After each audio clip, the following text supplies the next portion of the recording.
अस्सलाम वालेकुम स्टूडेंट्स, कैसे हैं आप सब। हाँ जी स्टूडेंट्स, आज के लेक्चर में हमने एक्सरसाइज नंबर 1.3 का क्वेश्चन नंबर 3 और 4 सॉल्व करना है। ठीक है, क्वेश्चन नंबर 3 क्या है। A rectangle has side of length, rectangle की 2 साइड्स उन्होंने दी हुई हैं। ठीक है, express the area of rectangle in the form.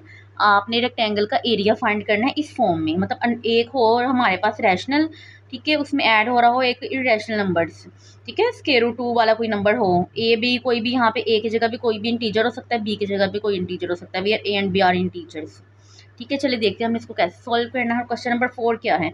Find two numbers who sum, 2 numbers find करने हैं जिसका सम 68 हो और जिनका डिफरेंस, मतलब उन 2 नंबर्स को जमा करवाएं 68 बने और उन 2 नंबर्स को माइनस करवाएं 22 बने। इसकी डिटेल में आपको समझाती हूँ क्वेश्चन जब हम सोल्व करेंगे। ठीक है, चलिए पहले हम क्वेश्चन नंबर 3 सोल्व करते हैं। रेक्टेंगल है साइड ऑफ लेंथ, एक रेक्टेंगल है आपके पास स्टूडेंट्स। ठीक है,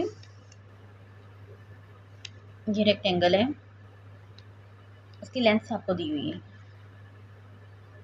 तो एक साइड आपके पास अगर यहाँ पे 2 प्लस अंडर रूट 18 मीटर है, ठीक है, और दूसरी साइड वो फिर कहते हैं हमारे पास क्या होगी 5 minus 4 over under root 2 metre. ठीक है, हमें पता है अगर ये हमारे पास 2 प्लस अंडर रूट 18 है तो ये भी 2 प्लस अंडर रूट 18 होगी। अगर ये 5 माइनस 4 ओवर अंडर रूट 2 है, ये भी 5 माइनस 4 ओवर अंडर रूट 2 होगी। ठीक है, तो यहाँ पे उन्होंने स्टूडेंट्स आपके पास यहाँ पे लेंथ दी हुई हैं, तो हमने ये लिख दी है रेक्टेंगल की। ठीक है, वो कह रहे हैं इसका एरिया एक्सप्रेस करें, मतलब एरिया फाइंड करें। ठीक है, तो students area of rectangle, area of rectangle, rectangle का एरिया, रेक्टेंगल किसके इक्वल होता है, लेंथ मल्टीप्लाई बाय विड्थ। ठीक है, ये समझे लेंथ है और ये विड्थ है, इनको मल्टीप्लाई करवाना है हमें। चलें, लेंथ हमारे पास है 2 प्लस अंडर रूट 18, इसको मल्टीप्लाई करवाना है स्टूडेंट्स आपने विड्थ के साथ 5 माइनस 4 ओवर अंडर रूट 2। ठीक है, इज इक्वल टू, चलें, तो कहते हैं एरिया का जो आंसर आएगा ना वो स्टूडेंट्स अंडर रूट 2 के फॉर्म में हो। ठीक है, 2 प्लस अंडर रूट, इनको मल्टीप्लाई हम कैसे करवाएंगे, देखिए यहाँ पे तो स्टूडेंट्स हमारे पास डिनोमिनेटर में रैशनल नंबर है। ठीक है, अब यहाँ पे क्या करें, एक तो स्टेप हम यहाँ पे ये कर सकते हैं कि यहाँ पे हम इसका एलसीएम लें, फिर जो हमारे पास जो डिनोमिनेटर इरेशनल है उसको रैशनलाइज करवाएं, काफ़ी लेंथी प्रोसीजर हो जाएंगे। ठीक है, मैं आपको इजी मेथड इसका बता रही हूँ। ये देखें, नीचे अंडर रूट 2 है, अगर मैं ऊपर 2 लाना चाहूँ तो मैं 2 मल्टीप्लाई 2 लिख सकती हूँ 4 की जगह पे, ये डॉट का मतलब यहाँ पे मल्टीप्लाई है। ठीक है, इसको मल्टीप्लाई की फॉर्म में भी लिख सकते हैं, लिख दिए। मैंने 2 को अलहदा क्यों किया है मैं आपको बताती हूँ।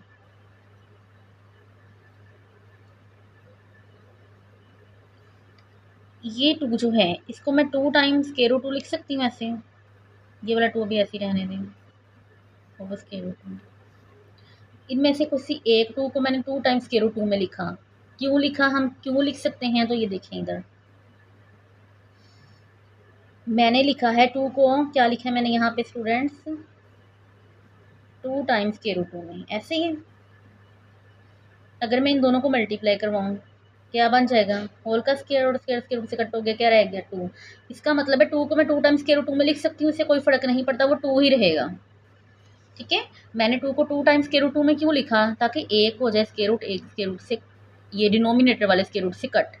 अब डिनोमिनेटर में स्क्वायर रूट खत्म हो गया, अब हमें कोई प्रॉब्लम नहीं होगी यहाँ पे। ठीक है, डिनोमिनेटर का स्क्वायर रूट 2 खत्म करने के लिए हमने इसको ऐसे किया है। चलें,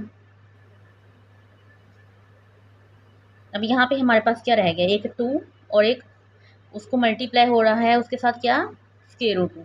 चलें, अब हम इनको मल्टीप्लाई करवा देते हैं। ये अंडर रूट 18 है, 18 की भी फैक्टराइजेशन करें तो क्या आती है स्टूडेंट्स, 18 की फैक्टराइजेशन 3 का स्क्वायर मल्टीप्लाई बाय 2। ठीक है, चलें, स्क्वायर स्क्वायर रूट से कट हो गया, ये 3 स्क्वायर रूट के बाहर आ गया, लेकिन 2 अभी भी स्क्वायर रूट के अंदर ही है क्योंकि उसके ऊपर स्क्वायर नहीं था।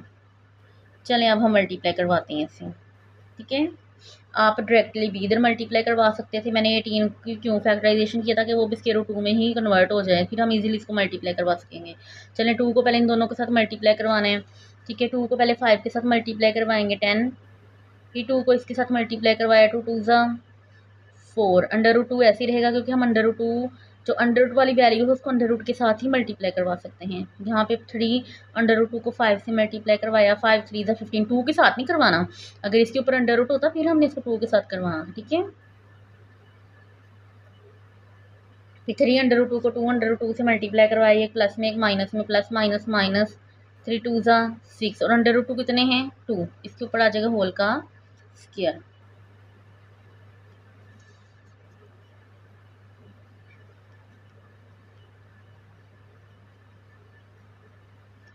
स्क्वायर रूट से कट हो गया, क्या रह गया यहाँ पे हमारे पास 2।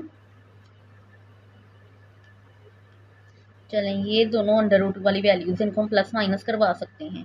अगर हमारे पास स्टूडेंट्स यहाँ पे कोफिशेंट चेंज भी हों, लेकिन अगर दोनों वैल्यू अंडर रूट की सेम हों, तो अंडर रूट 3 3 हो, अंडर रूट 8 8 हो, अंडर रूट 5 5 या अंडर रूट 2 2, हम इनको प्लस माइनस करवा सकते हैं। ये का क्या आंसर आया है -2 + 11 अंडर रूट 2। लेकिन साथ आपने मीटर स्क्वायर लाजमी लिखना है क्योंकि एरिया का यूनिट स्क्वायर होते हैं, ठीक है। लेंथ मीटर में थी तो इसका एरिया क्या बनेगा मीटर स्क्वायर। आप -2 + 11 अंडर रूट 2 भी लिख सकते हैं और 11 अंडर रूट 2 -2 भी लिख सकते हैं, क्योंकि हमारे पास यहाँ पे नेगेटिव में आ रहा था -2, तो उसको मैंने बाद में लिख लिया, इससे कोई फ़र्क नहीं पड़ता। तो देखें ये इस फॉर्म में बन गया a + b अंडर रूट 2, मतलब एक सिंपल वैल्यू और दूसरी अंडर रूट 2 वैल्यू। a -2 है और b 11 है और अंडर रूट 2, यहाँ पे देखें a -2 है b 11 अंडर रूट 2, इस फॉर्म में लिख लिया हमने इसे, तो ये हमारे पास इसका एरिया आ गया है, ठीक है। चलें ठीक है, अब नेक्स्ट क्वेश्चन नंबर 4 करते हैं स्टूडेंट्स। क्वेश्चन 4 है find 2 numbers whose sum is 68 and difference is 22। दो नंबर्स हैं जिनको जमा करके 68 आए और माइनस करके 22 आए, ठीक है। वो वाले नंबर्स आपने बताने हैं। अब हमें क्या पता वो कौन से नंबर्स हैं, हमने तो फाइंड करने हैं ना। तो अगर मैं खुद से अपने जहन में सोच रही हूँ, मैं कह रही हूँ पहला नंबर अगर 60 है, दूसरा 8 है, तो स्टूडेंट्स दोनों को ऐड करके क्या बनेगा 68 बन जाएगा, लेकिन इन दोनों को माइनस करके 22 नहीं बनेगा, ठीक है। तो अब हमने वो नंबर्स बताने हैं कौन से हैं, तो हमें नहीं पता वो कौन से, हमने फर्स्ट कर लेना है, लेट कर लेना है। Let x and y be 2 numbers. अगर एक्स और वाई 2 नंबर्स हैं हमारे पास, कंडीशन क्या बताई है उन्होंने, according to the given condition, condition ये बताई है उन दोनों नंबर्स को ऐड करके, 2 नंबर्स है ना एक्स और वाई, दोनों को ऐड करके 68 बन रहा है, और दोनों को माइनस अगर करवाएं 22 बन रहा है। पहली इक्वेशन को 1 का नाम दे देना है, दूसरी इक्वेशन 2 है हमारे पास, ठीक है। समझ आ गई यहाँ तक। चलें अब यहाँ पे स्टूडेंट्स हमारे पास 2 इक्वेशंस बन गई हैं। आपने 8 क्लास में दोनों इक्वेशंस को सोल्व करना सीखा होगा, ठीक है। स्टूडेंट्स के कई मेथड हैं 2 इक्वेशंस को सोल्व करने के। बहुत इजी मेथड यही है कि अगर हम इन दोनों इक्वेशंस को देखें, ऐड करवा दें, ठीक है। अगर मैं ऐड करवाऊंगी वाई की वैल्यूज़ ख़त्म हो जाएंगी, वाई एक प्लस में है एक माइनस में है, ये ख़त्म हो जाएगा, तो हमारे पास एक्स की वैल्यू आ जाएगी। 2 इक्वेशंस है ना, दोनों को सोल्व करने के लिए हमें पहले एक वैल्यू फाइंड करनी पड़ेगी, पहले फिर दूसरी वैल्यू। तो जब हमने एक वैल्यू फाइंड करनी है, दूसरी को एलिमिनेट करना पड़ेगा, एलिमिनेशन मेथड है। हमने यहाँ पे या तो हम एक्स को एलिमिनेट कर दें, एक्स को ख़त्म कर देंगे वाई को। अगर मैं एक्स को ख़त्म करना चाह रही हूँ, फिर दोनों को माइनस करवाऊंगी, तो एक्स और एक्स ख़त्म हो जाएंगे, माइनस करवाऊंगी, ठीक है। अगर मैं दोनों को ऐड कर रही हूँ, फिर वाई ख़त्म हो जाएंगे। तो मैं यहाँ पे क्या कर रही हूँ, इक्वेशन 1 और इक्वेशन 2 को ऐड कर रही हूँ, दोनों को इक्वेशन 1 और 2 का नाम दे दिया दोनों को, ठीक है। 2 नंबर्स जमा करवा के 68 बन रहे, दोनों को माइनस करवा के 22 बन रहे, ये कंडीशन थी हमारे पास।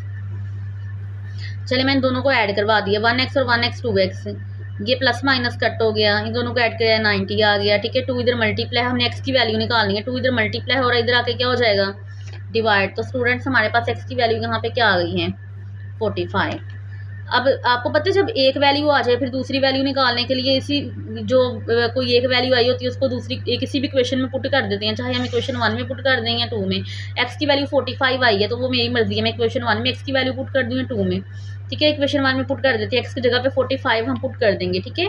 Put x is equal to 45 in equation 1। तो देखें जरा, मैंने इक्वेशन 1 में एक्स की जगह पे 45 पुट कर दी है, तो यहाँ पे हमारे पास वाई रह गया, बस वाई की वैल्यू निकाल लेनी, इधर प्लस का 45, उधर जाके क्या हो जाएगा माइनस का, क्योंकि मुझे यहाँ पे सिर्फ वाई चाहिए। तो स्टूडेंट्स वाई हमारे पास क्या आ गया है 23, ठीक है। यहाँ तक समझ आ गई है। हमारे पास एक्स की वैल्यू क्या आई है 45, ठीक है, और वाई की वैल्यू हमारे पास क्या आई है 23। 10 रिक्वायर्ड नंबर्स आर, इसका मतलब जो हमें नंबर चाहिए थे वो कौन कौन सा है, पहला नंबर कौन सा है 45, दूसरा क्या है 23। एक्स 45 आया है, वाई 23 आया है। देखिए ज़रा दोनों को ऐड करके, उन्होंने क्या कंडीशन बताई थी कि दो नंबर से बताने, दोनों को ऐड करके 68 बन रहा है, यस बन रहा है। दोनों को माइनस करवा के 22 होना चाहिए, बन रहा है 22। दोनों को माइनस करवा के 22 बन रहा है। इसका मतलब है हमारा आंसर सही है। उन्होंने क्या कहा था, दो नंबर्स बताने हैं जिनको ऐड करवा के 68 बने और माइनस करवा के 22 बने। ठीक है, समझ आ गई है। तो मैंने आपको, हमें नहीं पता था वो नंबर्स कौन से हैं, तो हमने लेट कर लिया एक्स और वाई को, फिर दोनों को ऐड करके लिखा, दोनों को माइनस करके लिखा, 2 इक्वेशंस बन गई, उनको सोल्व किया तो हमारे पास एक्स और वाई की वैल्यू आ गई है। ठीक है, चलें स्टूडेंट्स, अगर किसी टॉपिक की, किसी कंसेप्ट की ना समझ आई हो कमेंट सेक्शन में लाजमी पूछें। ठीक है, वीडियो को लाइक करें, शेयर करें, चैनल को लाजमी सब्सक्राइब करें। स्टूडेंट्स, अब हमने नेक्स्ट जो क्वेश्चन है ना हमारे पास, क्वेश्चन नंबर 5 और 6, वो हम नेक्स्ट लेक्चर में मैं आपको बताऊंगी। ठीक है, कैसे सॉल्व करें। ठीक है, अल्लाह हाफिज़।